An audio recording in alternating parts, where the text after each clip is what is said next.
The sun had barely crested the horizon when the recruits assembled for their final assessment at Camp Everhart.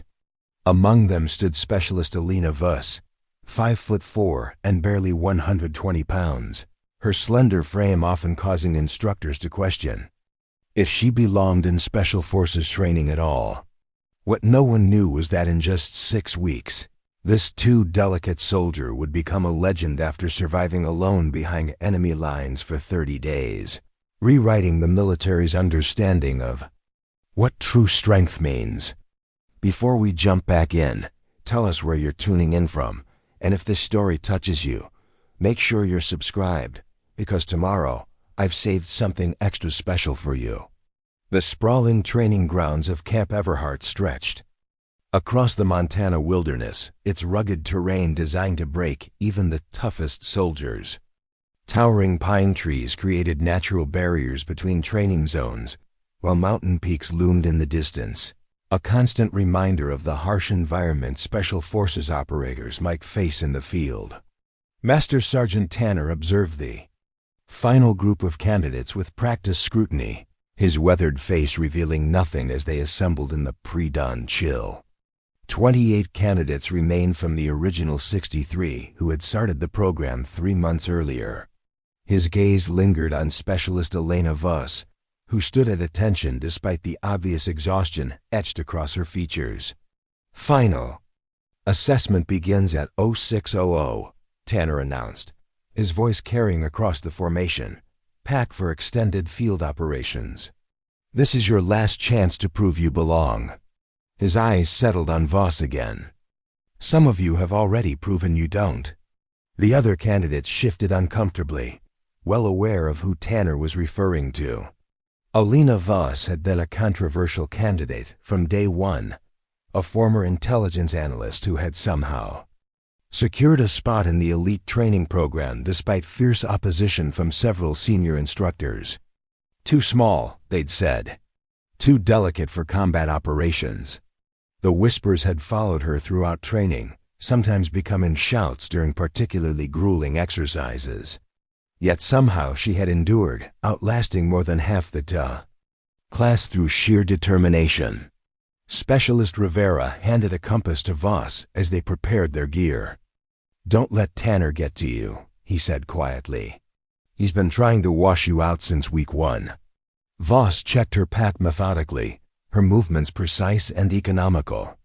"I'm still here, aren't I?"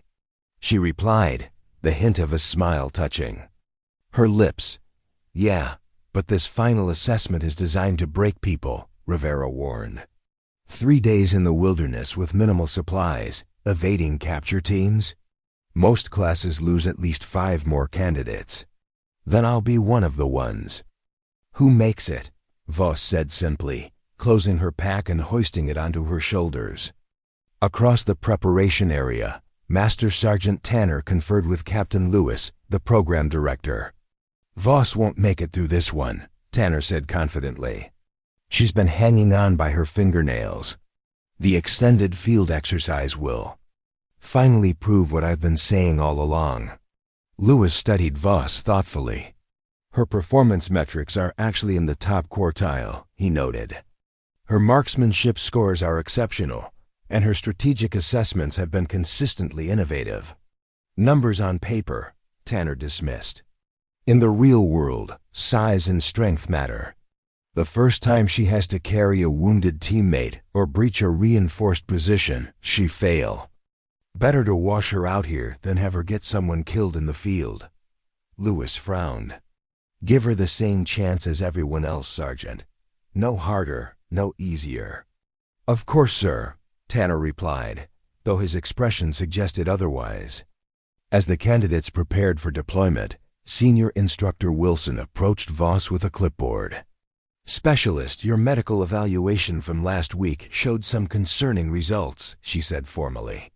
"Your body fat percentage has dropped below acceptable levels, and you're showing signs of exhaustion." Voss straightened.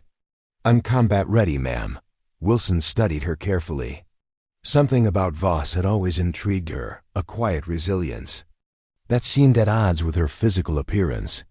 "This assessment is designed to push you beyond your limits," she said, lowering her voice.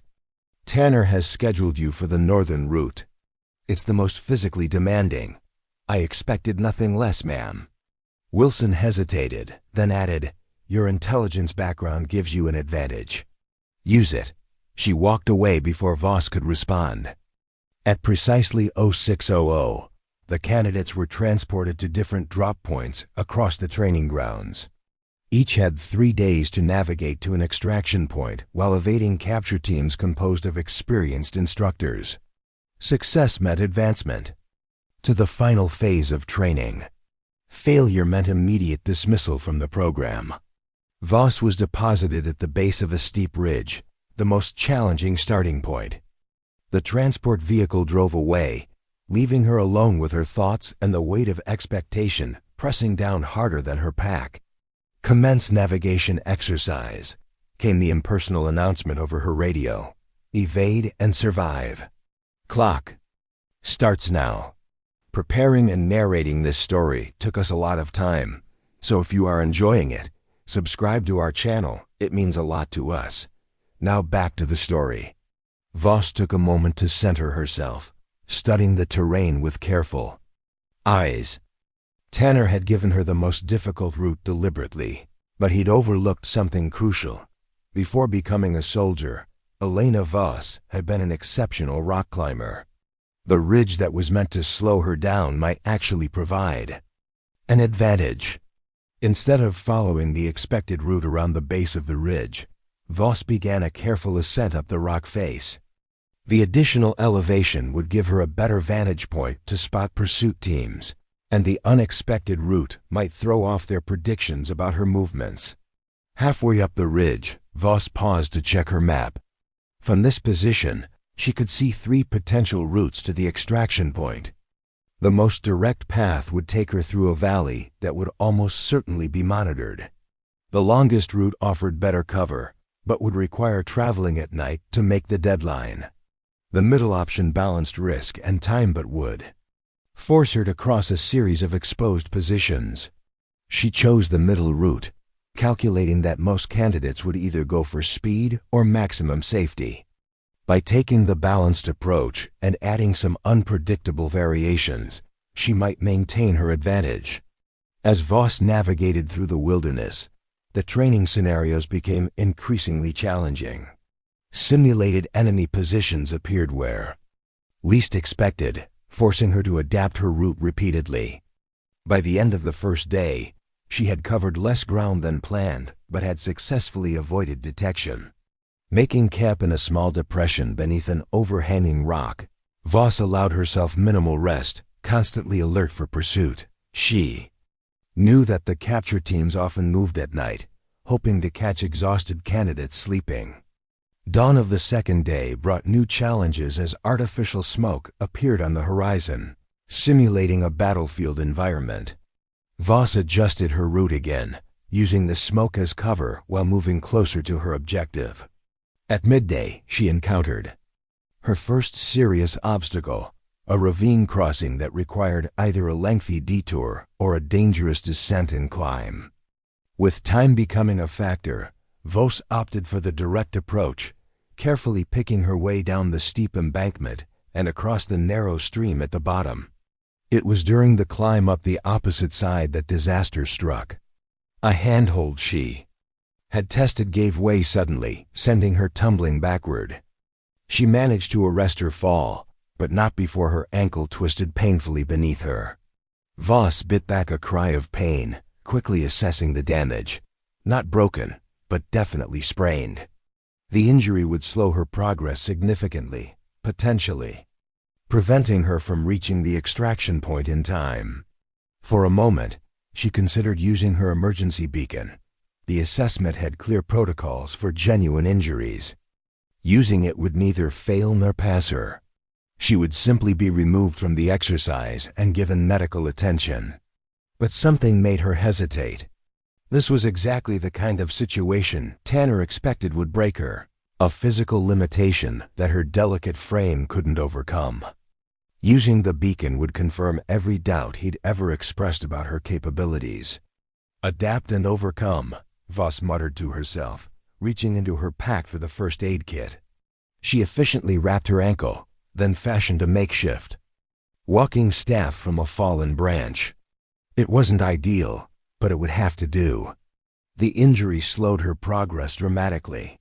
What should have been a 4-hour hike to her next checkpoint took nearly 7, leaving her behind schedule and physically exhausted. By nightfall of the second day, Voss knew she was in serious trouble. The extraction point was still more than 15 miles away over difficult terrain, and she had less than 24 hours to reach it. Making camp that night, Voss heard pursuit teams moving through the forest nearby. Their flashlights cut through the darkness as they methodically searched the area. She remained perfectly still, controlling her breathing despite the pain radiating from her ankle. When morning came, Voss faced a difficult decision. The most direct route to the extraction point would expose her to multiple capture teams. The safer route would take too long given her injury. She needed a third option. Studying her map, Voss noticed a series of blue lines indicating seasonal streams. Currently dry after weeks without rain, they formed a natural network leading toward her objective. Following the stream would provide cover and relatively even terrain for her injured ankle. It was a calculated risk. The stream beds would be obvious paths to monitor, but they would also be easier to navigate with her injury. Success would depend on timing and observation. As she made her way carefully along the dry stream, Voss employed every bit of fieldcraft she had learned. She moved during the brightest part of the day, when pursuit teams typically took breaks from the heat. She used natural materials to disguise her tracks and created false trails at key junctions. By mid-afternoon of the final day, Voss had closed the distance significantly, but time was running short. The extraction point was still 5 miles away, and she had just 3 hours remaining. With her injured ankle, maintaining even a slow jog was excruciating. It was then that she heard voices ahead. A pursuit team had set up a checkpoint directly in her path. There was no way around them without a major detour that would cost precious time she didn't have. Drawing on her intelligence training, Voss formulated a plan. Rather than avoiding the checkpoint, she would use it to her advantage. Backtracking slightly, she collected materials to create several small distractions at different points around the checkpoint. When everything was prepared, Voss triggered the first distraction, a carefully arranged pile of branches that collapsed noisily 100 yards east of the checkpoint. As the team moved to investigate, she triggered a second distraction in the opposite direction. With the pursuit team now split and confused, Voss slipped through the gap between them, moving as quickly as her injured ankle would allow. The gambit worked, but the effort cost her valuable energy and time. As the sun began to set on the final day, Voss pushed herself beyond exhaustion. The extraction point was visible in the distance, a small clearing where a helicopter would arrive at precisely 1800 hours. She had less than 20 minutes to cover the final mile. Her ankle throbbed with each step, threatening to buckle beneath her. Sweat soaked her uniform despite the cooling evening air. But Elena Voss refused to stop. Each painful step was a refutation of every doubt, every dismissal, every time someone had called her too delicate for this world. With less than 5 minutes remaining, Voss limped into the clearing, her face grimy with dirt and streaked with sweat. Captain Lewis stood waiting, stopwatch in hand. "Cutting it close, Specialist," he remarked as she approached. Voss straightened to attention despite her exhaustion. "Completed the assessment as ordered, sir." Lewis studied her condition with a professional eye. "You're injured." "Navigational hazard, sir." "Adapted and overcame." A hint of a smile touched Lewis's lips. "Indeed you did." He made a note on his clipboard. 21 candidates reached extraction points. 7 failed to evade capture or missed their deadlines. Voss waited, knowing there was more coming. "Your route was the most challenging," Lewis continued. "Master Sergeant Tanner was quite confident you wouldn't complete it, especially with an injury. Permission to speak freely, sir, Lewis nodded. I believe Master Sergeant Tanner underestimated my capabilities based on preconceived notions about my physical attributes. That's putting it mildly, Lewis chuckled, but results speak louder than assumptions. Report to medical for that ankle, then get some rest. Phase 3 begins in 48 hours. As the helicopter descended to extract them, Voss allowed herself a moment of quiet satisfaction. She had proven herself against the odds, but this was just one challenge overcome. The real tests, the ones that would define her career and her life, still lay ahead. What neither Voss nor anyone at Camp Everhart could have predicted was how soon those tests would come, or how dramatically they would transform a promising soldier into a living legend. The following morning, while most successful candidates were still recovering from the assessment, an urgent situation was developing in the Tactical Operations Center. Captain Lewis was summoned from his quarters before dawn, arriving to find Colonel Parker, the base commander, studying satellite imagery with a grim expression. "What's the situation, sir?" Lewis asked as he entered. Parker gestured to the screen. "Humanitarian mission in Kazara has gone sideways. Rebel forces have cut off the medical team from their extraction point. We're coordinating with CENTCOM on options." Lewis studied the imagery. Kazara was a small nation in Central Africa, torn by civil war and humanitarian crises. American involvement was officially limited to medical support and diplomatic efforts. "How many personnel are trapped?" 8 medical staff, 3 security contractors, Parker replied.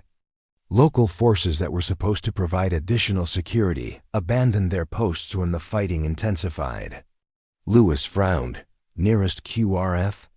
At least 12 hours out, and the diplomatic situation is complicated. The rebels have threatened to execute any military personnel they capture. Parker rubbed his temples. "We need a low-profile extraction option. Someone who can get in, guide the medical team to safety, and avoid escalating the situation." Lewis was quiet for a moment, an idea forming. "Sir, I might have a candidate who fits those requirements perfectly." Parker looked skeptical. "From the training program?" "These are students, Captain. One in particular has the right combination of skills, former intelligence analyst with field experience in 3 African countries. Exceptional tactical performance, especially in evade and escape scenarios." "I need more than potential, Lewis. These are American lives at stake." Lewis pulled up Voss's file on a nearby terminal. Specialist Elena Voss, fluent in French and Arabic, both useful in Kazara. Served 2 years in intelligence before requesting transfer to Special Forces. Her performance metrics are outstanding, particularly in adaptive problem-solving. Parker studied the file, his expression dubious as he noted Voss's physical statistics. "She seems undersized for this kind of operation." "That's actually an advantage in this scenario," Lewis countered. "We need someone who can move quietly, blend with local populations if necessary, and won't immediately be identified as military. A small woman would draw far less attention than any of our male operators." Parker considered this. "What about her injured ankle from yesterday's assessment?" "Medical reports indicate a mild sprain. With proper support, it won't significantly impact her performance." Lewis paused. "Sir, I believe Specialist Voss is exactly what this mission needs. Someone who can think creatively, move invisibly, and adapt to changing circumstances." After several moments of consideration, Parker nodded. "Bring her in for briefing. I want to evaluate her myself before making any decisions." 30 minutes later, Elena Voss stood at attention in the Tactical Operations Center, having been woken and rushed there with no explanation. Despite the early hour and her recent ordeal, she appeared alert and composed. "Specialist Voss," Colonel Parker began without preamble, "Captain Lewis has recommended you for a sensitive extraction operation. Before I consider approving this, I need to hear directly from you.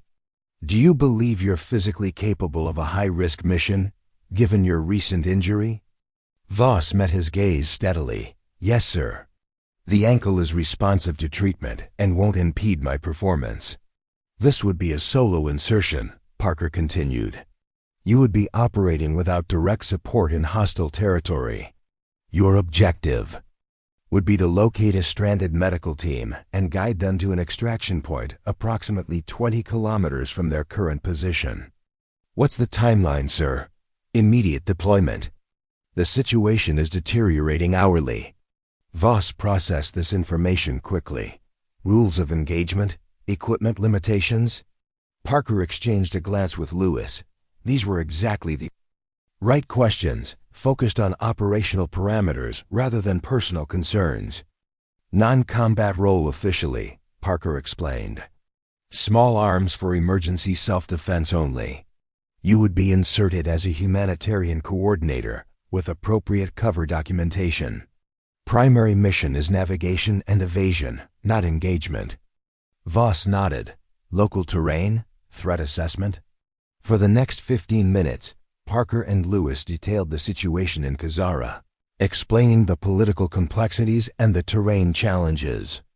Throughout the briefing, Voss asked precise, relevant questions that demonstrated both her intelligence background and her tactical awareness.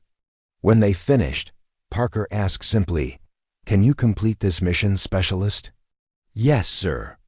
Voss replied without hesitation. "I believe I'm uniquely qualified for this specific scenario." Parker studied her for a long moment before coming to a decision. "Very well. Prepare for deployment within 2 hours. Full briefing package will be provided during transit." After Voss had been dismissed to prepare, Parker turned to Lewis. "I hope your confidence is justified, Captain." "If this goes wrong, it won't," Lewis said firmly. "She's the right person for this mission." As the Operations Center staff worked feverishly to finalize mission details, Master Sergeant Tanner arrived, having been summoned by his commander. "You wanted to see me, sir?" Tanner asked.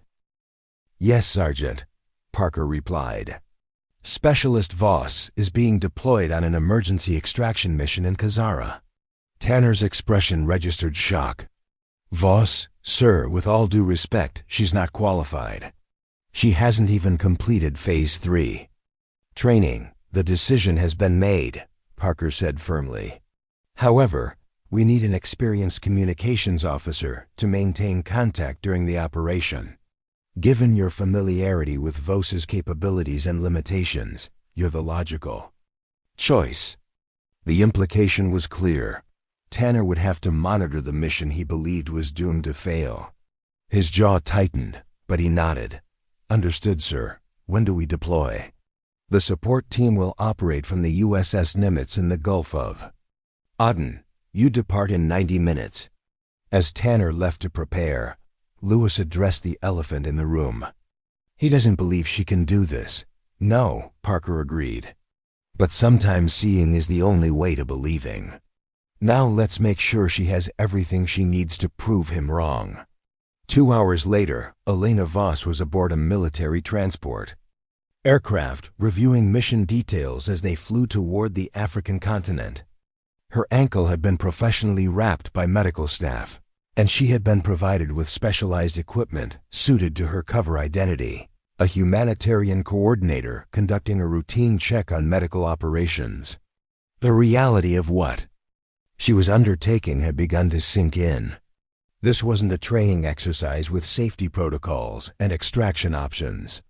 She would be completely alone in hostile territory, responsible not just for herself, but for 11 stranded Americans whose lives depended on her success.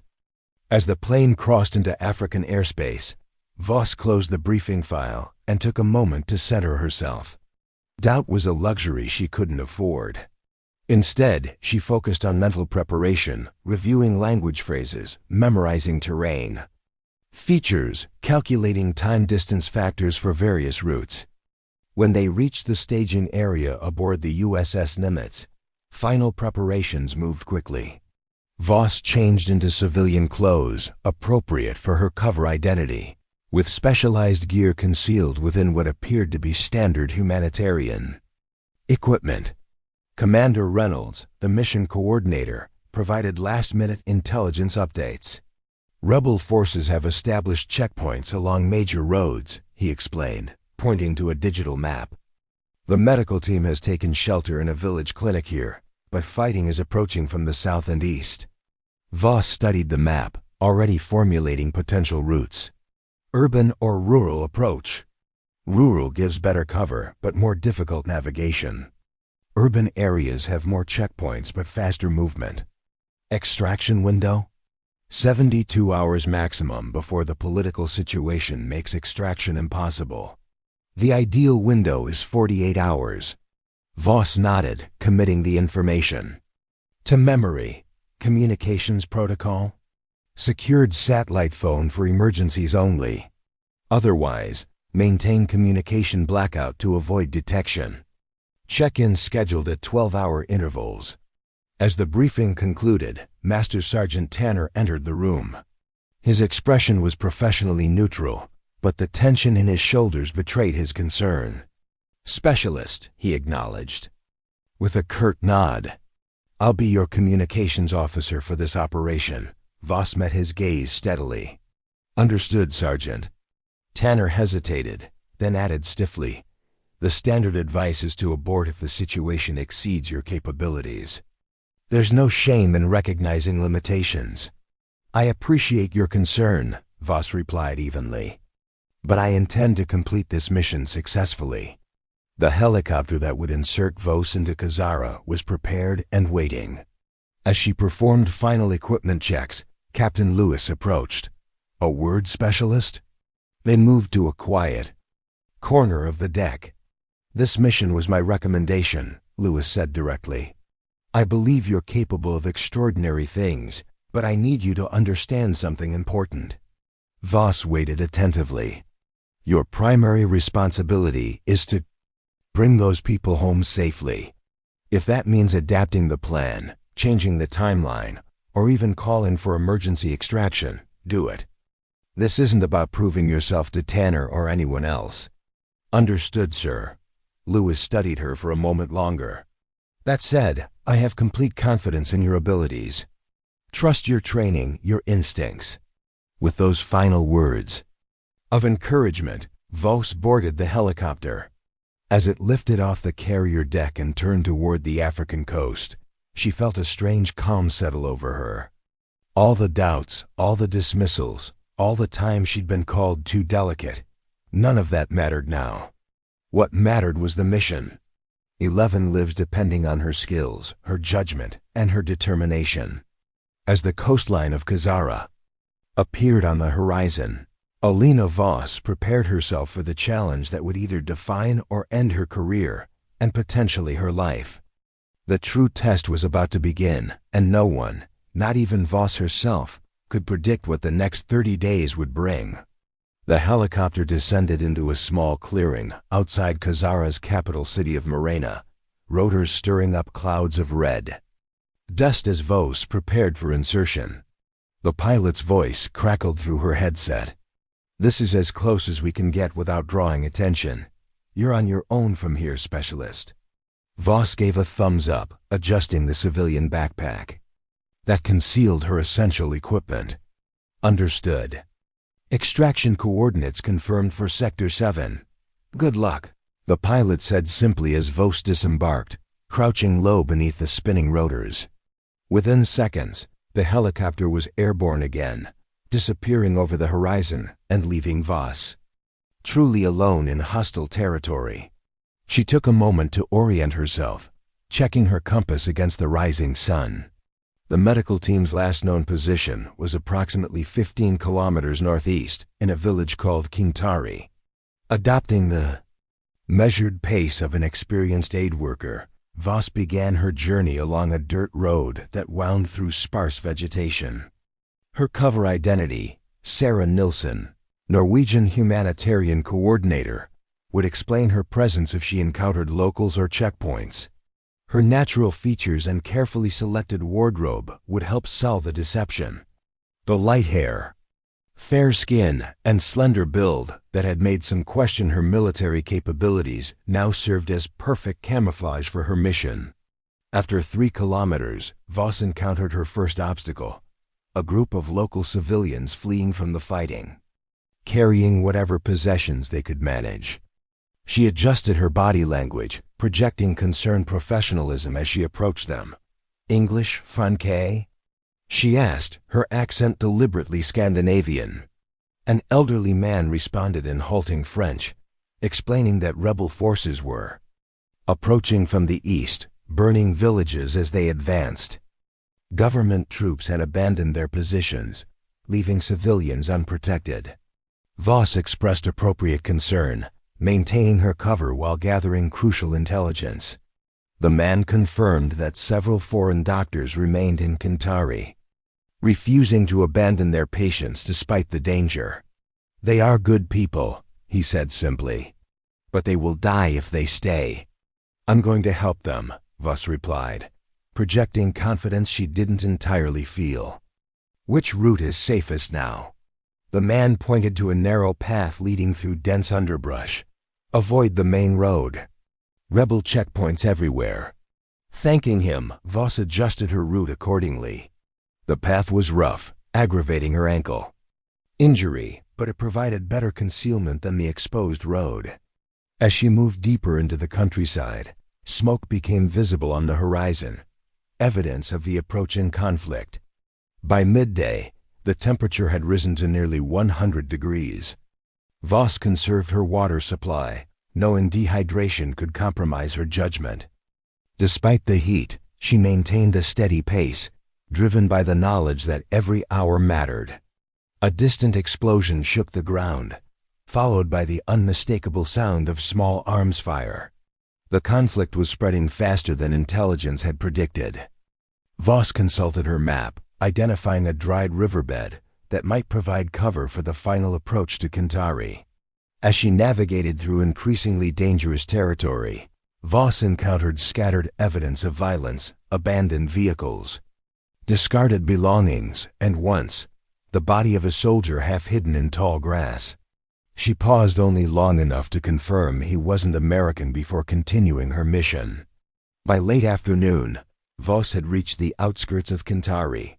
From a concealed position, she observed the village carefully. The situation was worse than reported. Armed men, identifiable as rebels by their mismatched uniforms and red bandanas, patrolled the main street. Several buildings were burning, and civilians were being rounded up in the central square. The clinic where the medical team had taken shelter was a small concrete building on the village's northern edge. Through her compact binoculars, Voss could see armed men stationed outside its entrance. The American team was effectively under siege. Circling to approach from behind the clinic, Voss waited for nightfall before making her move. Darkness would provide essential cover, but it also increased the risk of unexpected encounters with rebel patrols. As the sun set, Voss activated her night vision equipment and began a careful approach. The rebels had established a perimeter on the clinic, but had left the rear less heavily guarded, a tactical oversight she could exploit. Moving from shadow to shadow, Voss approached the clinic's back entrance. A single guard stood smoking a cigarette, his rifle slung carelessly over one shoulder. Voss considered her options. Direct confrontation risked exposure and violated her non-combat directive, but she needed to enter the building. Drawing on her intelligence training, Voss created a distraction by dislodging a piece of debris several meters away. When the guard moved to investigate, she slipped past him and accessed the clinic's rear door. It was locked from within, a good sign that the medical team had secured their position. Voss tapped lightly on the door in a deliberate pattern, then whispered, "American Consulate, medical evac." After a tense moment, the door opened a crack, revealing the wary face of a woman in her 40s. "Who are you?" she demanded quietly. "Specialist Elena Voss, U.S. Army. I'm here to get you." "Out," Voss showed her military ID, keeping her voice low. "May I come in?" The woman hesitated, then opened the door just enough for Voss to slip inside. The clinic's interior was dim, illuminated only by a few battery-powered lamps. 8 people were gathered in what had been a treatment room, now converted to a makeshift shelter. Medical supplies were stacked against one wall, alongside dwindling food and water provisions. "I'm Dr. Karen Winters," the woman said, securing the door behind Voss, "head of the medical mission. These are my colleagues and our security contractors." Voss quickly assessed the group. Besides Dr. Winters, there were 4 other medical personnel, 2 doctors and 2 nurses. The 3 security contractors were former military, armed with handguns, but clearly outnumbered by the rebels outside. Everyone showed signs of stress and fatigue. "Where's the rest of the extraction team?" one of the security contractors asked, studying Voss with obvious skepticism. "I'm it," Voss replied simply. "The political situation limits our options. I'm here to guide you to an extraction point approximately 20 kilometers southwest of this position." The man exchanged glances with his colleagues. No offense, but they sent one person, and he gestured vaguely at Voss's slender frame. Dr. Winters intervened before Voss could respond. "James, enough. She's here, which is more than anyone else has managed." She turned to Voss. "What's the plan, Specialist?" Voss unfolded her map on a nearby table. "The rebels have established checkpoints on all major roads, but there's a route through less populated areas that should allow us to avoid detection. The extraction window opens tomorrow night and remains open for 72 hours maximum. Some of our patients refused to leave," Dr. Winters explained. "We had to abandon our equipment and most of our supplies when the fighting reached the main hospital." Voss nodded, understanding the difficult choices the team had faced. "What's your mobility status? Any injuries or limitations I should know about?" A quick assessment revealed one significant complication. Dr. Chun, one of the physicians, had sustained a bullet wound to his leg 3 days earlier. Though Dr. Winters had treated it effectively, his mobility was severely limited. "I can walk," Dr. Chun insisted, though his pale complexion suggested otherwise. "Just not quickly or far." Voss recalculated her plan, factoring in this new challenge. "We'll need to create a field stretcher for Dr. Chun. Moving at night will be safer but slower. Our priority is avoiding contact with rebel forces." For the next hour, Voss briefed the team on evacuation procedures, emphasizing the need for absolute silence and strict adherence to her instructions. She distributed emergency rations from her pack and helped improvise a stretcher for Dr. Chun using clinic supplies. "We move at 0200, Voss concluded. "That gives us 4 hours of darkness before dawn. Rest while you can." While the others prepared, James Sullivan, the head of the security detail, approached Voss privately. "Look, I'm not questioning your abilities, but you should know what we're up against. These rebels aren't just poorly trained militants. Their leadership includes former special forces from 3 different countries. They're organized and methodical." Voss nodded, appreciating the information. "Have they stated their intentions regarding American personnel?" Sullivan's expression darkened. "They executed 2 UN observers last week. Made it very public. If they catch us." He left the implication hanging. "Then we don't get caught." Voss said firmly, "Get some rest, Sullivan. You'll need it." At exactly 0200, Voss gathered the group for final instructions. "Stay close, move only when I signal, and maintain absolute silence. If we're separated, continue southwest and hide during daylight hours." The night was moonless, providing optimal conditions for their escape. Voss led them through the clinic's rear exit, past the guard she had previously evaded, who was now sleeping at his post. The group moved in single file, with the security contractors carrying Dr. Chun's stretcher and Dr. Winters bringing up the rear. Their progress was agonizingly slow. What would have been a simple evacuation with healthy personnel became a grueling challenge with a wounded man and civilians unaccustomed to covert movement. Every unexpected sound caused the group to freeze, hearts pounding as they waited for Voss's signal to continue. By dawn, they had covered less than 5 kilometers, far short of Voss's target. Finding a dense thicket that offered concealment, she called a halt. "We'll rest here during daylight," she announced quietly. Too dangerous to move with rebel patrols active. The group settled into their hiding place, exhaustion evident on every face. Voss established a watch rotation with the security contractors and checked Dr. Chun's wound, which had begun bleeding again during transport. "How are you holding up?" she asked him privately as she changed his bandage. Chun managed a weak smile. "I've been better. But I'm alive, which is more than we expected."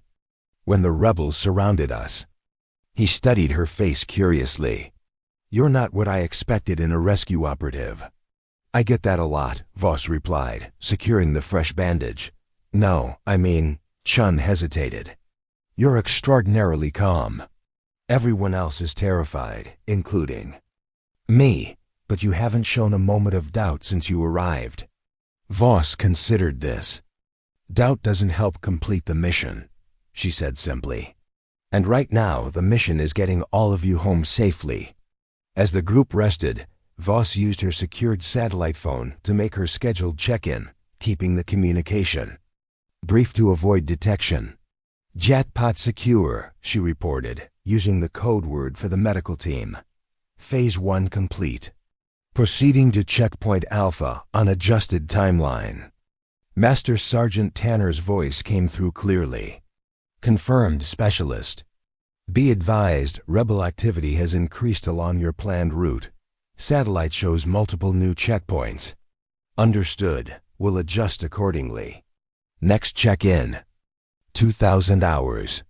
Voss ended the transmission, aware that their situation had just become significantly more complicated. The original route was now compromised, and Dr. Chun's condition was deteriorating despite Dr. Winter's best efforts. Throughout the day, the group remained hidden while rebel patrols moved through the area, sometimes passing within meters of their position. The tension was palpable, with every snapping twig or distant voice sending a ripple of fear through the civilians. Voss used the time to study her map and reformulate their approach. The increased rebel presence meant they needed a completely different route, one that would take them through even more challenging terrain, but might offer better concealment. As dusk approached, she gathered the group to explain the changes. "We're going to head due west first, toward the Kariba Hills. The terrain is rougher, but rebel forces are concentrated along the valleys and main roads." Sullivan frowned. "The hills are longer, and Chun's condition is worsening. We might not make the extraction window." "We'll make it," Voss said with quiet certainty. "But we need to move faster tonight. The next village is a rebel stronghold, and we need to be well past it before dawn." The second night of travel proved even more challenging than the first. The terrain became increasingly rugged as they approached the hills, making the stretcher transport nearly impossible in some sections. The group was forced to carry Dr. Chun for stretches, taxing their already limited strength. Halfway through the night, disaster struck. As they crossed a small stream, one of the nurses slipped on a wet rock, crying out in pain as she fell. The sound carried in the still night air, and within moments, voices could be heard approaching their position. "Rebel patrol," Sullivan hissed, drawing his weapon. Voss made an instant decision. "Everyone into the brush now." "Sullivan, help with Chun." Complete silence. The group scattered into the dense vegetation as flashlight beams cut through the darkness. Voss remained at the edge of the stream, deliberately leaving footprints leading in the opposite direction from their hiding place. 5 rebel fighters appeared, following the sound of the nurse's cry. They discovered the footprints Voss had left and began tracking them downstream, away from the hidden Americans. For 15 agonizing minutes, the group remained frozen in their concealed positions as the patrol searched the area. Finally, the rebels moved off, following the false trail Voss had created. When it was safe to move again, Voss gathered the team. That was too close. From now on, we move with absolute silence, no matter what happens. The nurse who had fallen, Lisa Torres, approached Voss with shame evident on her face. "I'm sorry, I nearly got us all killed. It happened.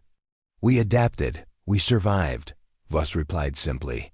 "Now we keep moving." By dawn, they had reached the foothills of the Kariba Range. The higher elevation offered better vantage points, but less cover.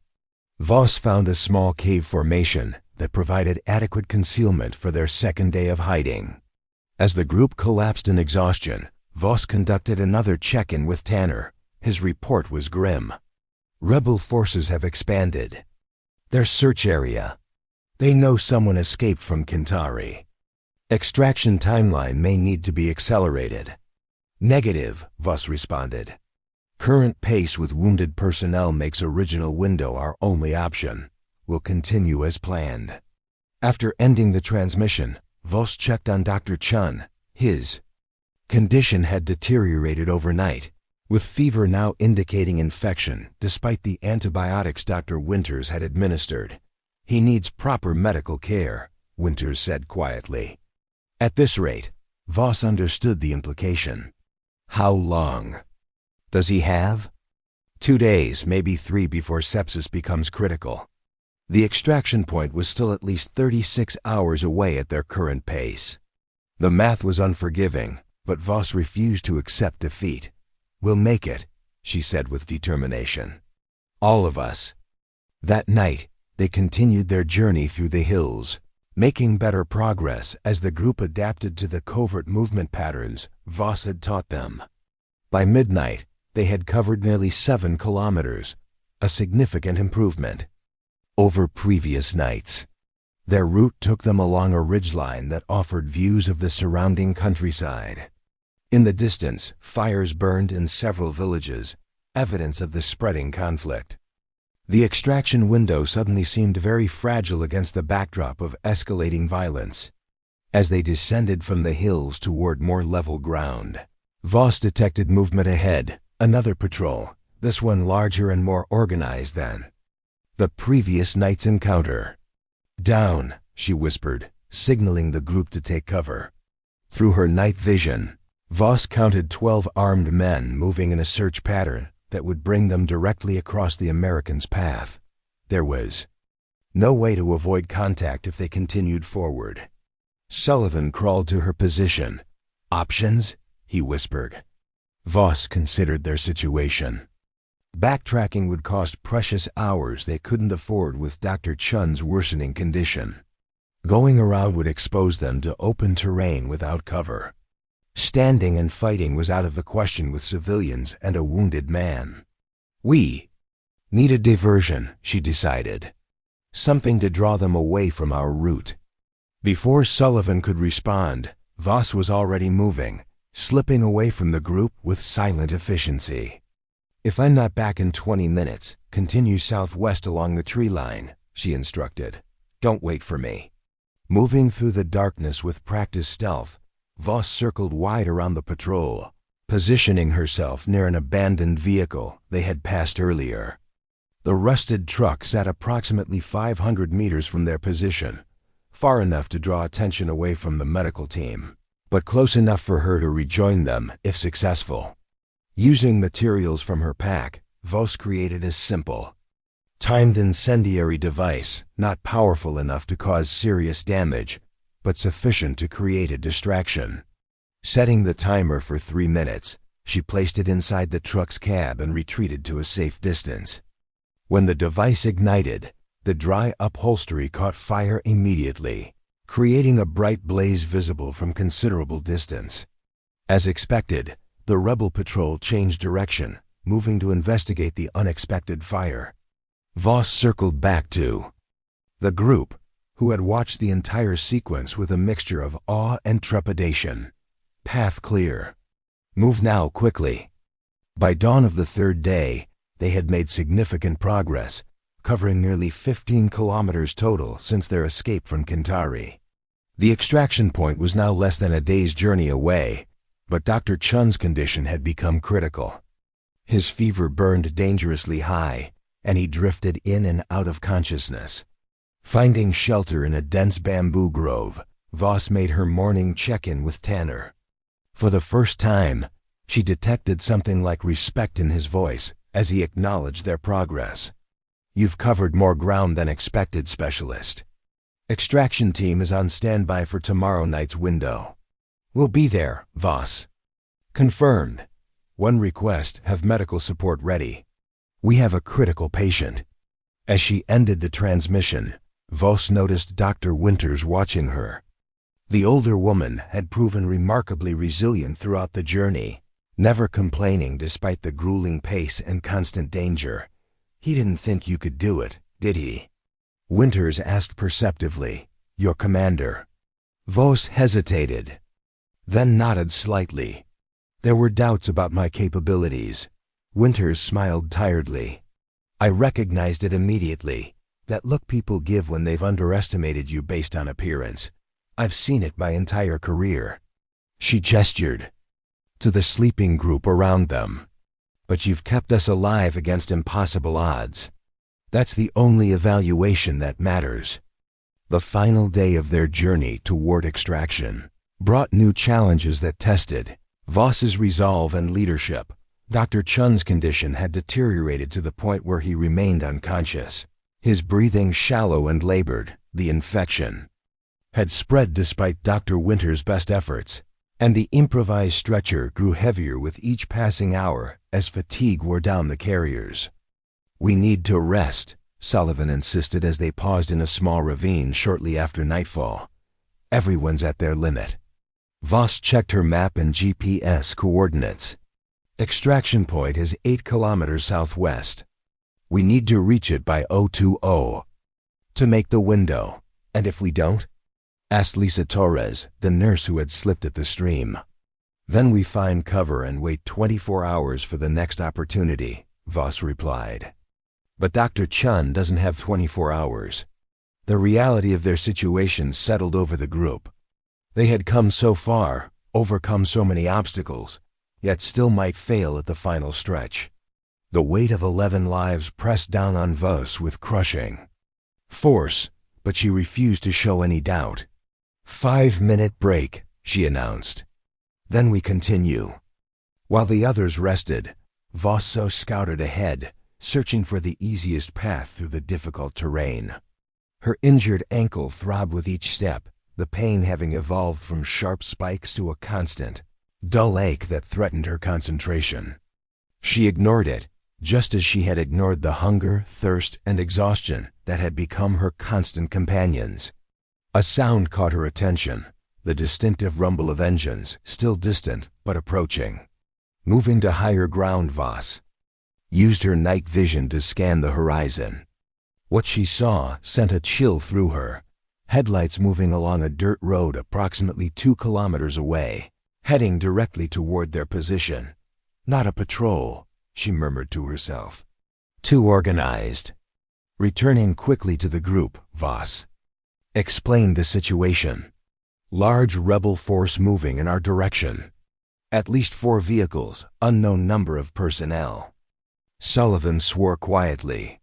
"They're sweeping the area systematically. Someone must have reported our movement." "We need to change course," Voss decided. "Move southeast temporarily, then circle back toward the extraction point once they've passed." Dr. Winters looked up from checking Chun's vitals. "He won't survive a detour," she said flatly. "His pulse is already failing." Voss faced an impossible choice: risk the entire group by maintaining their direct route, or take a safer path.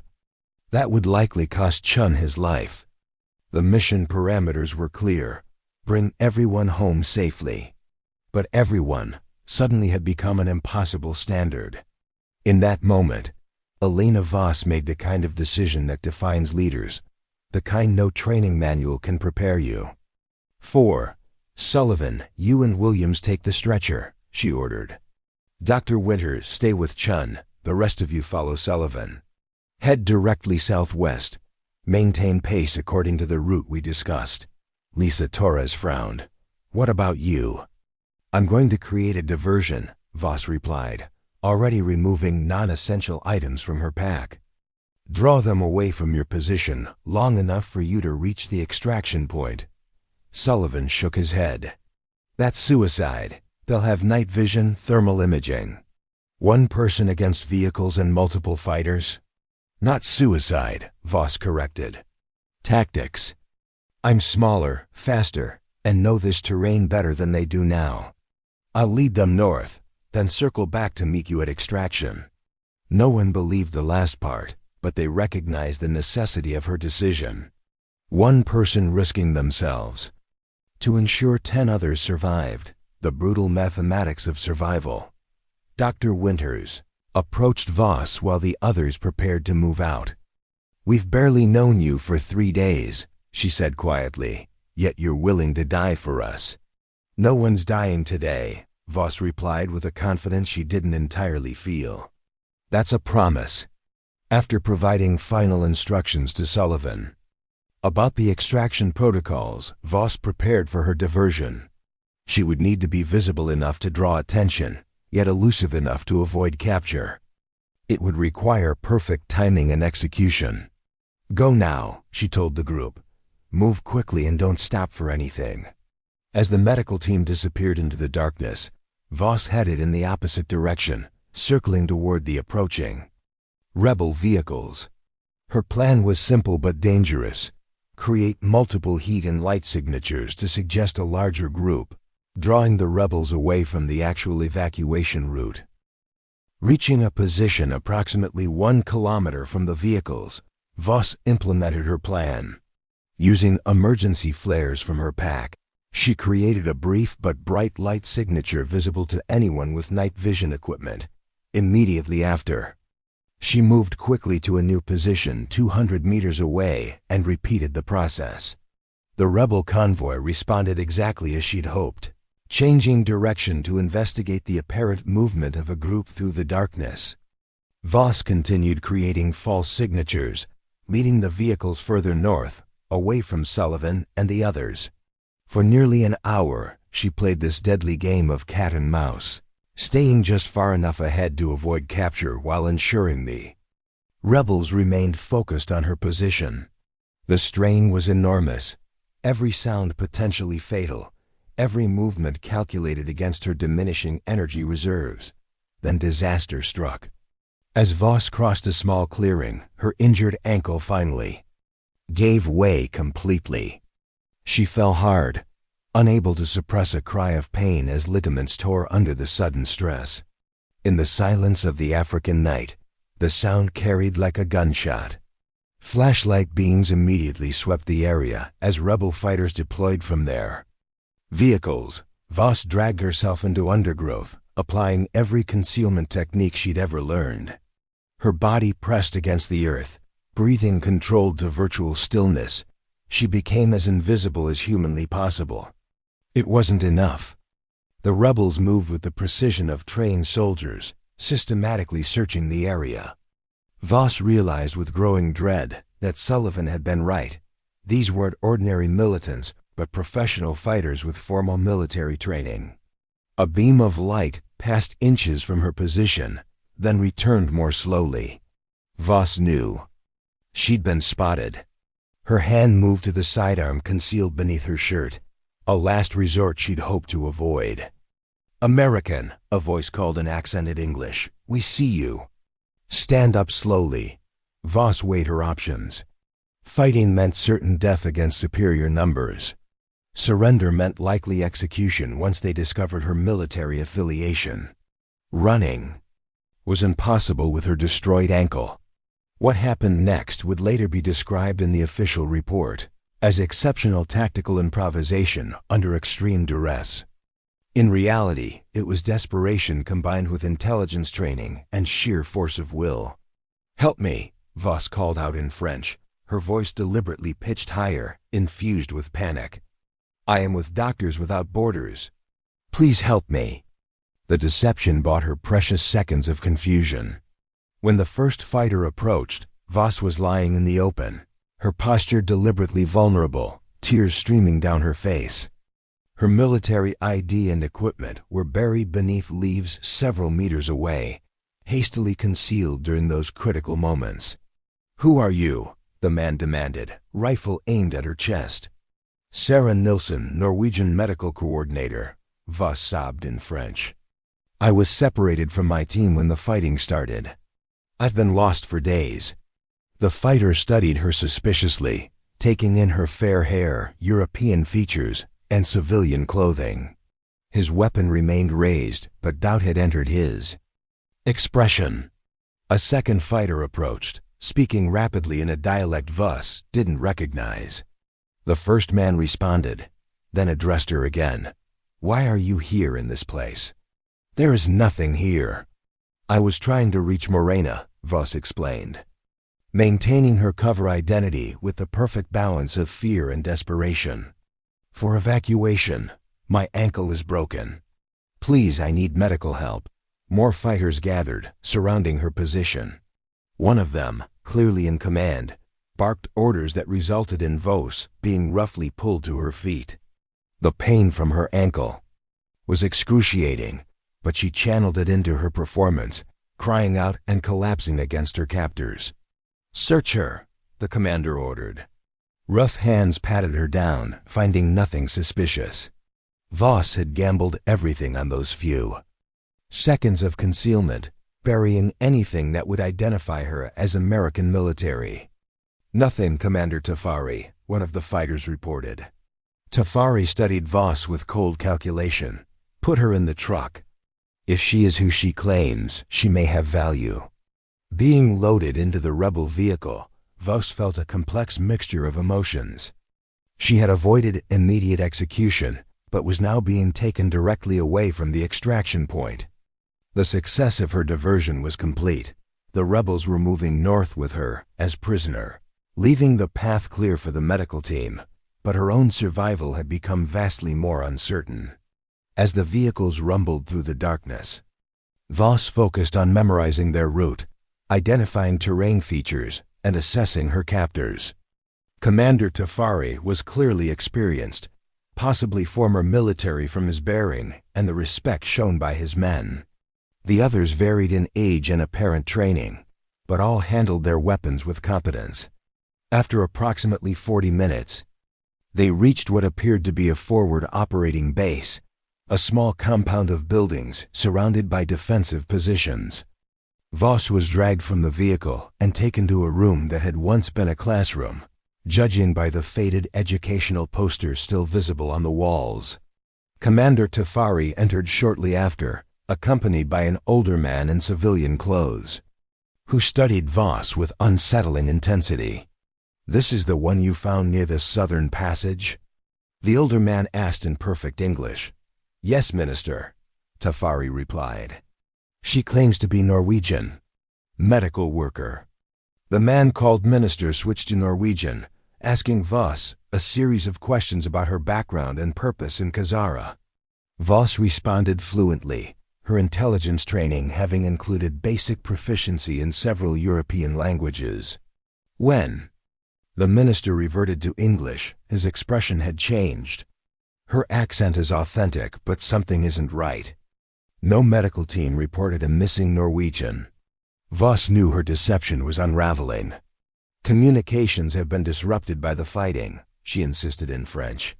"My team may think I'm dead," the minister smiled thinly. "Perhaps, or perhaps you are something else entirely." He turned to Tafari. "Keep her secure. I will make inquiries.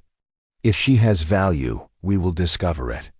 Left alone under guard, Voss assessed her situation with brutal honesty. Her ankle was severely damaged, possibly broken rather than merely sprained. Her location was unknown to friendly forces. The extraction window for the medical team would open in less than 3 hours, but she would not be there. Most operatives would consider this a terminal scenario. Voss saw it as a problem, requiring solution. When a guard brought water several hours later, Voss had formulated the beginning of a plan.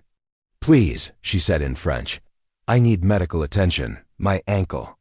The guard ignored her, placing the water bottle within reach before resuming his position by the door. Voss waited patiently, conserving her strength and observing every detail of her surroundings. The building was old, but solidly constructed. The window was boarded over, but slivers of dawnlight penetrated the edges. The guard changed every 2 hours, a sustainable rotation that suggested adequate manpower. By mid-morning, Voss estimated, the medical team had either reached extraction or missed their window. Either way, her mission parameters had changed. Her primary objective was now survival and escape, with a secondary goal of gathering intelligence on rebel operations. When Commander Tafari returned, his expression confirmed her worst fears.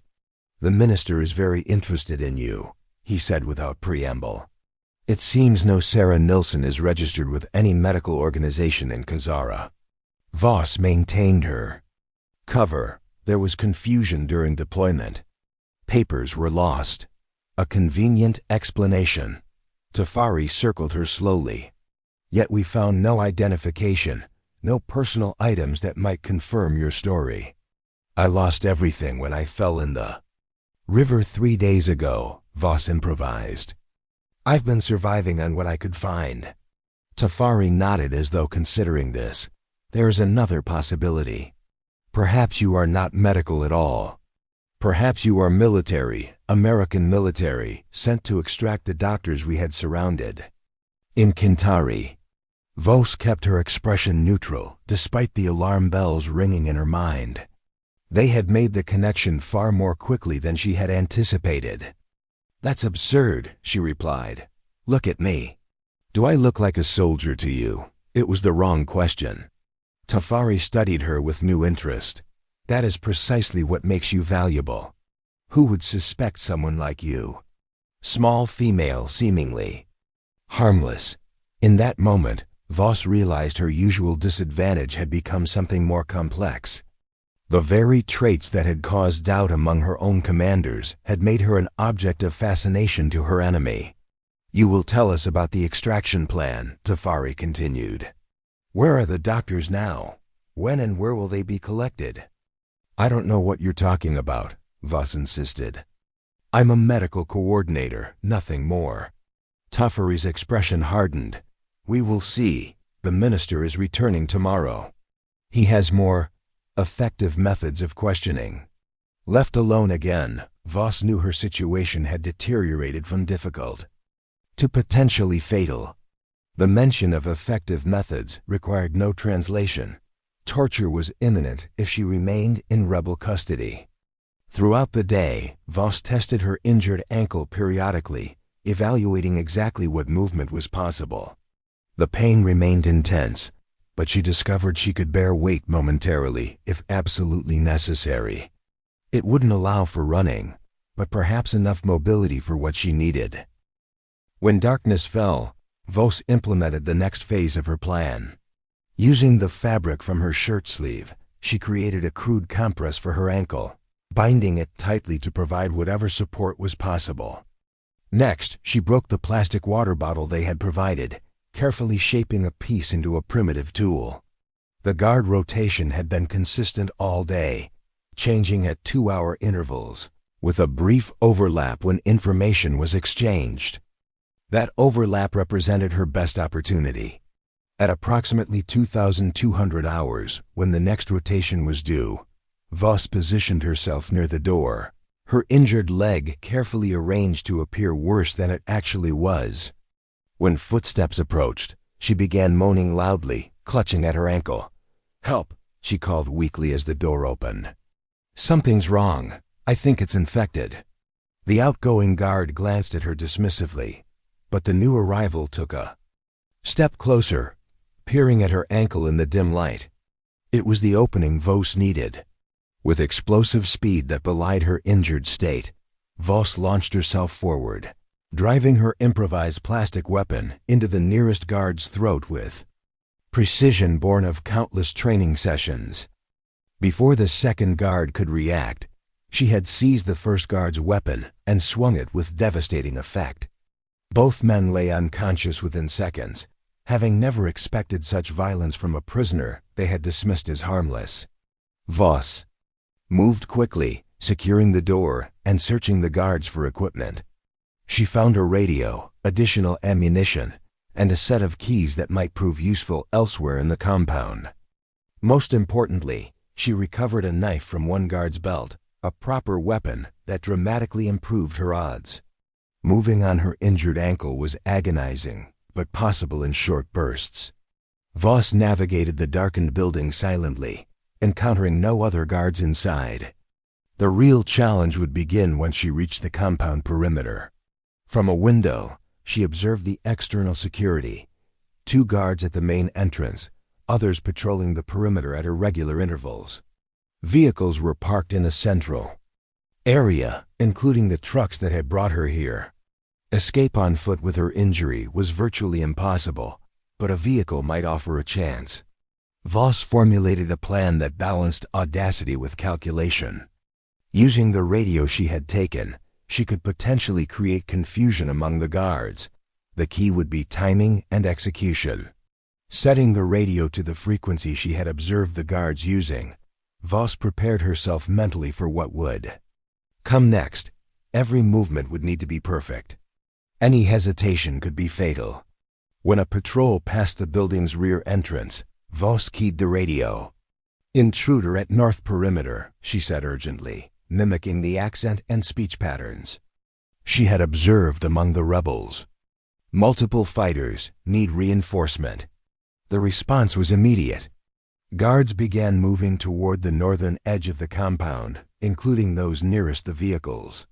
The diversion would be discovered quickly, but it might create enough confusion for her purpose. Slipping outside, Voss moved through shadows toward the parking area. Pain shot through her ankle with each step, but she channeled the sensation into focused determination. Reaching the nearest truck, she found it unlocked with keys in the ignition, standard procedure in a compound considered secure. What happened next would later be described in intelligence briefings as an unauthorized but extraordinarily effective extraction under hostile conditions. To Voss, it was simply survival. She started the truck, threw it into gear, and accelerated directly toward the main gate.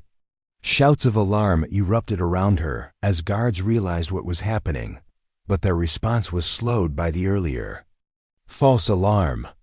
Gunfire erupted, bullets pinging off the truck's frame as Voss crashed through the primitive gate. The impact was jarring, aggravating her injury, but the vehicle maintained momentum, bouncing onto the dirt road beyond. In the chaos behind her, Voss heard orders being shouted and vehicles starting. The pursuit would be immediate and determined. Her only advantage was the head start and her knowledge of the terrain from memorizing maps during mission preparation. Driving with her injured leg was excruciating, but Voss maintained speed, navigating the rough road by moonlight. Her destination was unclear. The original extraction point was long past its window, and she had no communications to arrange an alternative. After approximately 20 minutes of driving, Voss made a tactical decision. Continuing by vehicle would eventually lead to capture once fuel ran out or roadblocks were established. She needed to disappear, to become a ghost in the landscape. Turning onto a smaller path, she drove until reaching the stream crossing. There she abandoned the vehicle, using the water to mask her trail as she created a false direction of travel. Before doubling back and concealing herself in dense vegetation, the sound of pursuit vehicles grew louder, then faded as they followed the false trail she had created. Voss allowed herself a moment of grim satisfaction before confronting the reality of her situation. She was alone in hostile territory, severely injured, with minimal supplies and no communication equipment. The nearest friendly forces were at least 30 kilometers away at the original extraction point, and she had no way of knowing if the medical team had been successfully evacuated. Most operatives would consider these circumstances hopeless. Elena Voss saw them as the beginning of a new mission, self-extraction from deep behind enemy lines. Over the next 3 days, Voss moved exclusively at night, navigating by stars and memory. Her progress was agonizingly slow, limited by her injury and the need for extreme caution. During daylight hours, she remained hidden, treating her ankle as best she could with available materials and conserving her strength. Food became a critical concern. The rebels had provided minimal sustenance during her captivity, and she had no supplies beyond what she had taken during her escape. Voss relied on her survival training, identifying edible plants and setting small traps that occasionally yielded rodents or birds. Water was more plentiful thanks to seasonal streams. But each day, without proper medical attention, allowed infection to spread in her ankle. Fever set in on the second day, adding delirium to her growing list of challenges. Through it all, Voss maintained her focus on the objective, movement toward friendly territory. Each painful kilometer was a victory, each day survived a testament to her refusal to surrender to circumstances. On the 4th night after her escape, Voss encountered something unexpected, a small village that appeared untouched by the conflict. Lights glowed in windows, and the sounds of normal life carried through the darkness. Approaching with extreme caution, Voss observed the village for hours before determining it might offer temporary sanctuary. Her fever had worsened, and she recognized that without medical intervention, she might not survive another day of travel. Moving to the outskirts of the village, Voss identified a small dwelling slightly separated from the others. With the last of her strength, she approached and knocked softly on the door. An elderly woman answered, her eyes widening at the sight of the injured foreigner swaying before her. Before Voss could speak, darkness claimed her, and she collapsed forward into the woman's surprised arms. Elena Voss drifted through layers of consciousness, fragments of memory blending with fevered dreams. She was back at Camp Everhart, facing Master Sergeant Tanner's dismissive evaluation. Then suddenly in the rebel compound, Commander Tafari's calculating gaze upon her. Voices floated around her, speaking a dialect she couldn't quite grasp. When she finally opened her eyes, Voss found herself on a simple cot in a small room lit by oil lamps. The elderly woman who had answered the door sat nearby, soaking cloth in a basin of water. A younger woman worked at a table, grinding herbs with practiced movements. "You are awake," the elderly woman said in French. "Good. The fever has been strong." Voss attempted to sit up but found herself too weak to manage it. "How long?" she asked, her voice a dry rasp. 3 days, the woman replied, offering a cup of water. "I am Adama. This is my daughter Nia. You are safe here." 3 days lost to fever. Voss calculated quickly. She had been missing for a week since separating from the medical team. Any search efforts would likely have been abandoned by now, especially given the deteriorating situation in Kazara. "American?" Adama asked, though her tone suggested she already knew the answer. Voss hesitated, then nodded slightly. Maintaining cover seemed pointless now. "We guessed as much," Adama said. "Your clothes, though civilian, are of American make. And there have been rumors of Americans moving through the region." "The medical team," Voss said urgently. "Did they make it out?" Adama exchanged glances with her daughter. "News comes slowly to our village, but yes, there are stories of foreign doctors being evacuated by helicopter several days ago. The rebels were very angry about this." Relief flooded through Voss. The mission had succeeded, even if she herself was now stranded. 11 lives saved, a fair trade for one. Nia approached with a bowl of strong-smelling paste. "For your ankle," she explained. "The infection is serious, but our medicines have helped." As Nia removed the crude bandages, Voss saw the extent of the damage. Her ankle was swollen to nearly twice its normal size, with angry red streaks extending up her calf. clear signs of advancing infection. Without proper treatment, you would have lost the leg, Adama said matter-of-factly. Perhaps your life. Our remedies are slowing the infection, but you need medicines we don't have. Voss nodded, understanding the reality of her situation. Why are you helping me? She asked. The rebels would reward you for turning me in. Adama's expression hardened. The rebels killed my son and his wife 6 months ago. They take our food, our fuel, our young men. We owe them nothing. She paused, studying Voss carefully. Besides, a woman who drags herself 20 kilometers through wilderness with such an injury is not ordinary. You were sent to help others, yes? Yes, Voss admitted. To rescue a medical team trapped by the fighting. Then we help you as you help them, Adama said simply. It is the way of balance. Over the next 2 days, Voss gradually regained strength under Adama and Nia's care. The herbal treatments reduced her fever and slowed the infection, though all 3 women knew it was only a temporary solution. Without antibiotics, the infection would eventually overcome these traditional remedies. On the 3rd day of her conscious recovery, Voss was able to sit up and move around the small house. Her ankle remained unusable, but she fashioned a crude crutch from a branch Nia had brought her.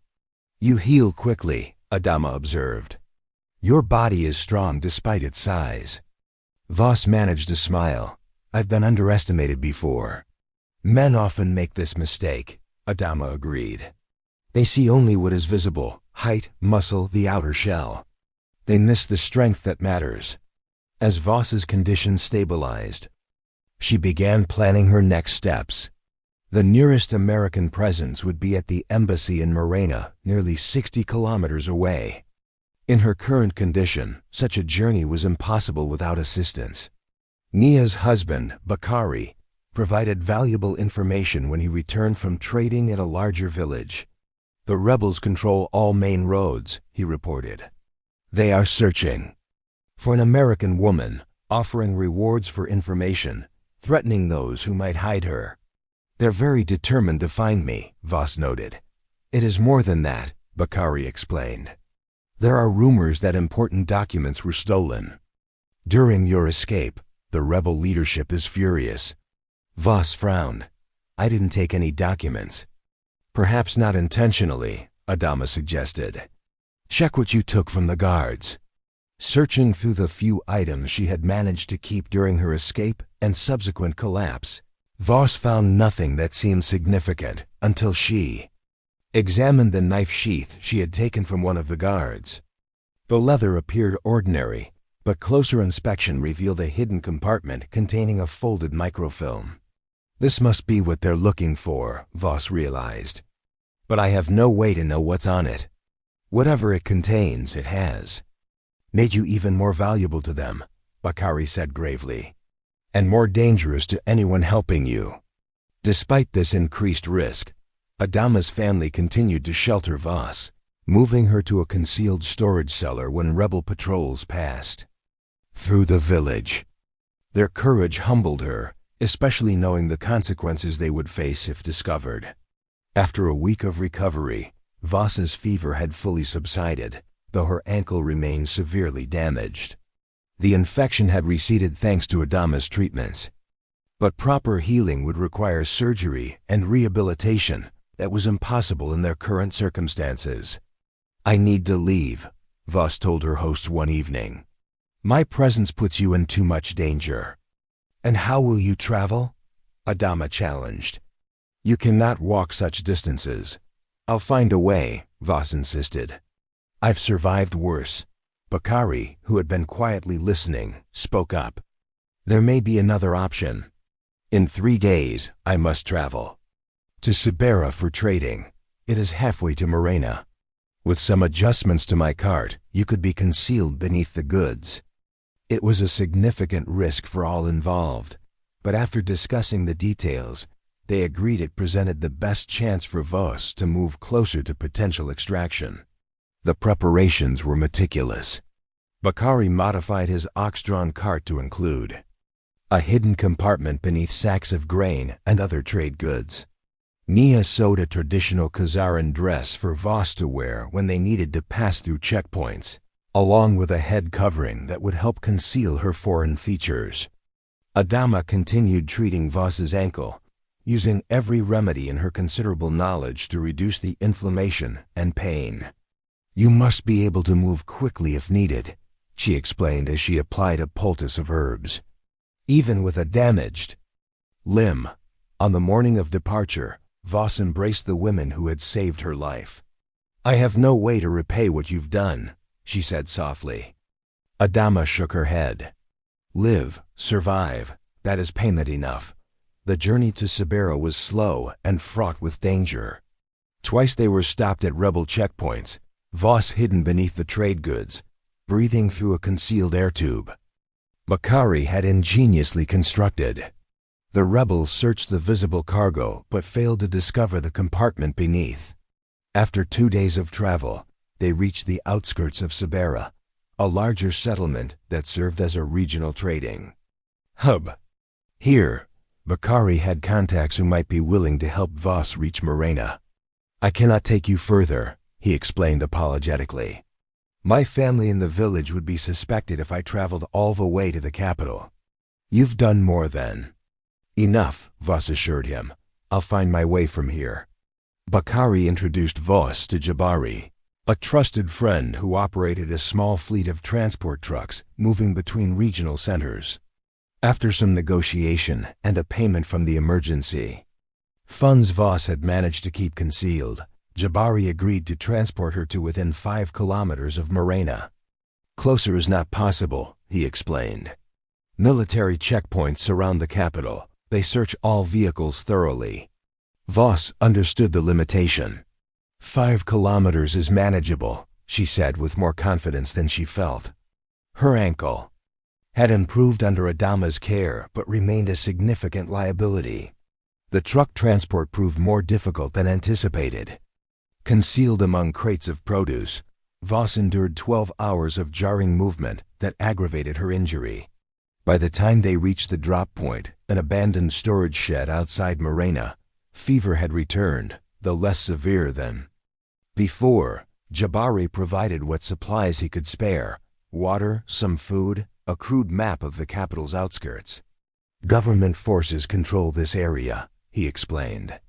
"Rebels haven't penetrated this close to Morena yet. Still be careful. A foreign woman alone will attract attention." Left alone as darkness fell, Voss evaluated her situation with brutal honesty.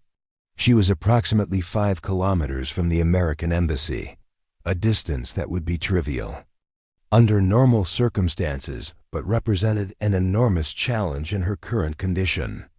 Moving at night would reduce the risk of detection, but increase the difficulty of navigation. "One step at a time," she murmured to herself, echoing the mantra that had carried her through training when others had dismissed her capabilities. Using the makeshift crutch Jabari had fashioned for her, Voss began her painful journey toward Morena. The terrain was mercifully flat, though even minor obstacles required careful navigation to avoid further injury. She paced herself deliberately, calculating that reaching the embassy before dawn was critical to avoiding unwanted attention. 3 hours into her journey, Voss encountered her first major obstacle: a military checkpoint controlling access to the capital's outskirts. From a concealed position, she observed the procedures. Vehicles were stopped and searched. Pedestrians had documents checked. There appeared to be no way around without venturing into terrain her injury made impossible to navigate. Drawing on her intelligence training, Voss formulated an approach that balanced risk against probability. Direct confrontation was out of the question. Evasion seemed impossible. Her remaining option was deception, but of a different kind than she had employed with the rebels. Adjusting her clothing to appear more disheveled and removing the makeshift crutch, Voss deliberately aggravated her ankle until tears of pain streamed down her face. Then, timing her approach to coincide with a shift change at the checkpoint, she stumbled toward the soldiers, collapsing dramatically within their view. The response was immediate. 2 soldiers rushed to the fallen woman, weapons ready but not aimed. Voss played her role perfectly, a confused, injured foreigner, speaking rapid French with deliberate errors that suggested panic rather than deception. "Please," she gasped between sobs. "American Embassy. My group. Separated. Need help." The soldiers exchanged glances, clearly uncertain how to handle this unexpected situation. One of them radioed for instructions while the other attempted to question Voss further. She maintained her performance, providing just enough coherent information to establish herself as a non-threat, while emphasizing her supposed connection to the American Embassy. After several minutes of confused communication, a decision was made. "We will take you to a medical station," one soldier explained in broken French. "Then contact American officials." Voss was helped into a military vehicle, her acting so convincing that the soldiers supported her weight without suspicion. The gambit had worked. She was now being transported into Morena under official escort. The medical station turned out to be a small military hospital near the center of the capital. Voss was examined by a doctor who immediately recognized the severity of her ankle infection. "This requires immediate treatment," he said in English, preparing an injection of antibiotics. "How long have you been walking on this?" "Too long," Voss admitted, allowing some of her genuine exhaustion to show. "I need to contact the American Embassy. It's urgent." The doctor nodded to a soldier who stepped outside to make a call. While waiting, Voss was given additional medical treatment, the first proper care her injury had received since the original sprain during the assessment at Camp Everhart, which now seemed a lifetime ago. An hour later, 2 American officials arrived at the hospital. Their expressions registered shock when they saw Voss's condition. "Specialist Voss?" one asked incredulously. "We thought you were dead." "Not quite," Voss replied with a weak smile, though it was a close thing several times. The officials moved quickly, arranging for her immediate transfer to the embassy, where better medical facilities were available. As she was helped into their vehicle, one of them spoke quietly into a secure radio. "Jackpot is secure. Repeat, jackpot is secure. Condition Charlie Medical." Within the protected walls of the American Embassy, Voss finally allowed herself to acknowledge the full extent of her exhaustion. The medical team worked efficiently, treating her infection with powerful antibiotics and preparing her for evacuation to a military hospital in Germany. Before sedation for her medical transport, Voss was debriefed by embassy security officers. She provided essential information about rebel positions, their leadership structure, and, most importantly, handed over the microfilm she had unknowingly taken during her escape. "This could be significant intelligence," the senior officer noted as he secured the film. "Preliminary analysis suggests it contains details of arms shipments and foreign backing for the rebel faction." "Glad my unauthorized souvenir might be useful," Voss commented dryly. As medical staff prepared her for evacuation, Voss had one critical question. "The medical team from Kantari, they made it out safely?" "All 11 extracted on schedule," the officer confirmed. "Dr. Chun was in critical condition, but survived after emergency surgery. They've all been debriefed and returned to the States."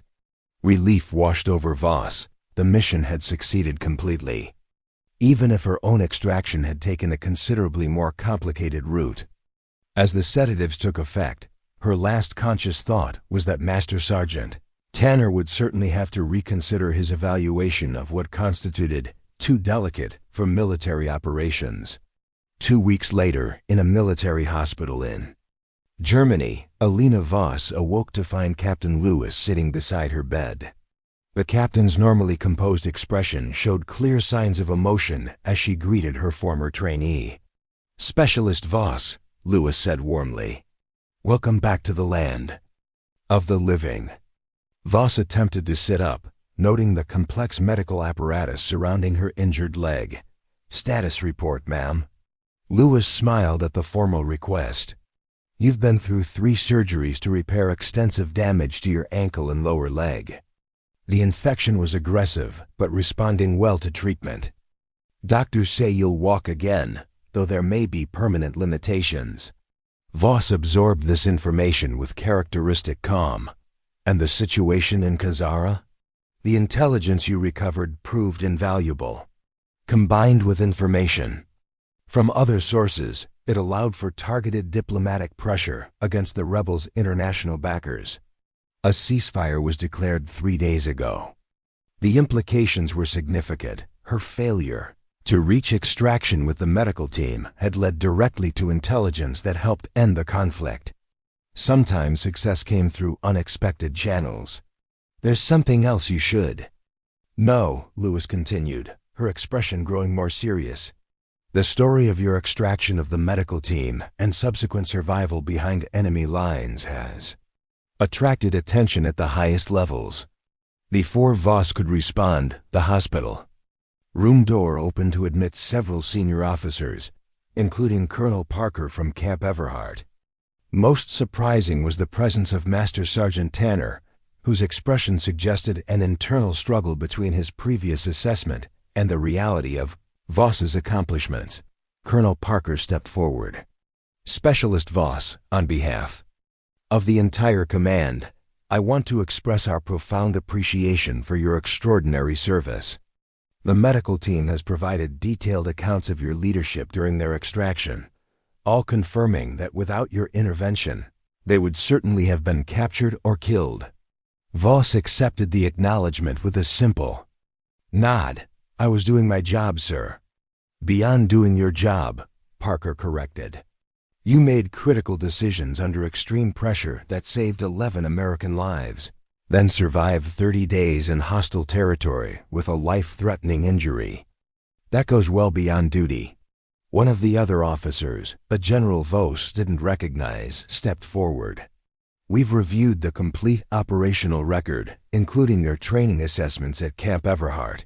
It's clear that certain preconceptions influenced evaluations of your capabilities. At this, Master Sergeant Tanner cleared his throat uncomfortably. Specialist Voss, he said formally, I need to acknowledge that my assessment of your suitability for Special Forces operations was fundamentally flawed.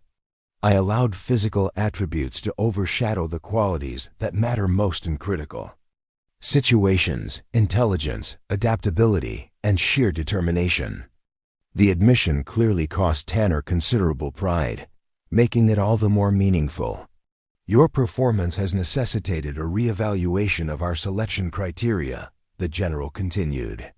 Physical strength remains important, but your mission success demonstrates that other factors can be equally or more decisive in certain operational contexts. What followed was a formal presentation of commendations, including the announcement that Voss would receive the Distinguished Service Cross for extraordinary heroism, one of the highest honors possible, rarely awarded and almost never to someone of her rank. After the senior officers departed, Captain Lewis remained behind. There's one more thing, she said with a hint of a smile. When you're recovered enough for limited duty, you're being offered a choice of assignments. What options? Voss asked cautiously. You can complete your Special Forces qualification, with appropriate modifications for your recovery period. Or, Lewis paused significantly, you can help establish a new specialized training unit focused on unconventional operators for high-risk extraction scenarios. Up next, you've got 2 more standout stories right on your screen. If this one hit the mark, you won't want to pass these up. Just click and check them out. And don't forget to subscribe and turn on the notification bell so you don't miss any upload from us.